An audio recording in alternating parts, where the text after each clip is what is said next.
Hello everyone, আসসালামু আলাইকুম। সবাই কেমন আছেন? আই হোপ সবাই ভালো আছেন, আমিও ভালো আছি। আজকে আমি আপনাদেরকে দেখাবো কীভাবে আমি মুরগির মাংস রান্না করি।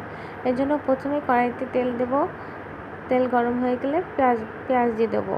পেঁয়াজটা ভেজে একটু জিরে দিয়ে দেবো, দিয়ে মশলাটা দিয়ে দেবো। মশলা দেওয়া হয়ে গেলে কষাতে হবে যতক্ষণ না পর্যন্ত মশলা থেকে তেল ছাড়বে। মশলাটা ভালো করে নেড়ে চড়ে কষানো হবে। কষানো হয়ে গেলে মাংসগুলো দিয়ে দিতে হবে। আর এটা আমি রান্না করছি দেশি মোরগ, আর দেশি মোরগের টেস্টটাই অন্যরকম হয়। তাই আপনারা সবসময় মশলাটা একটু বেশি দেওয়ার চেষ্টা করবেন, কেননা মশলাটা বেশি দিলে ঝোলটা অনেক সুন্দর হয়।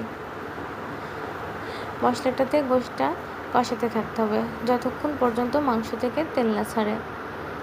মাংস থেকে যখন তেলটা ছাড়া ভাব নিবে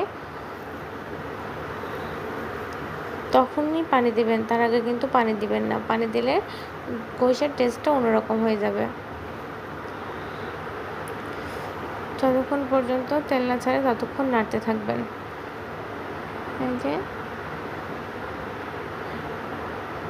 তেল ছাড়ার আগে একটু আলু দিয়ে দিলাম। দেশি মুরগিতে আলু দিলে টেস্টটা ভালো লাগে, এই জন্য তেল ছাড়ার আগে একটু আলু দিয়ে এবার পরিমাণ মতো পানি দিয়ে দেবো, একটু নেড়ে চড়ে।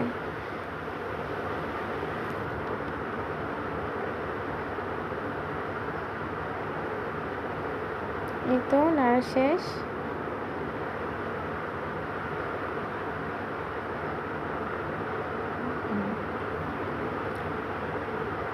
এবার জলটা দিয়ে দেবো পরিমাণ মতো।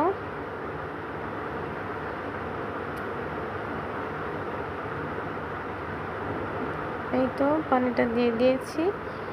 এবার যতক্ষণ পর্যন্ত রান্না না হয় ততক্ষণ পর্যন্ত জাল করতে থাকবো চুলায়।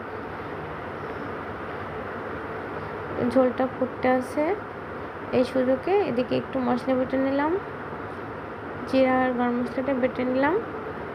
এবার যতক্ষণ পর্যন্ত ঝোলের উপযুক্ত না হয় ততক্ষণ পর্যন্ত জাল দিতে থাকলাম। এই তো মশলাটা দিয়ে নামিয়ে নিয়ে রেডি মাংস। আল্লাহ হাফেজ। আপনারা এইভাবে ট্রাই করবেন, অনেক সুন্দর হবে, মজা লাগবে এর সঙ্গে রুটি খেতে।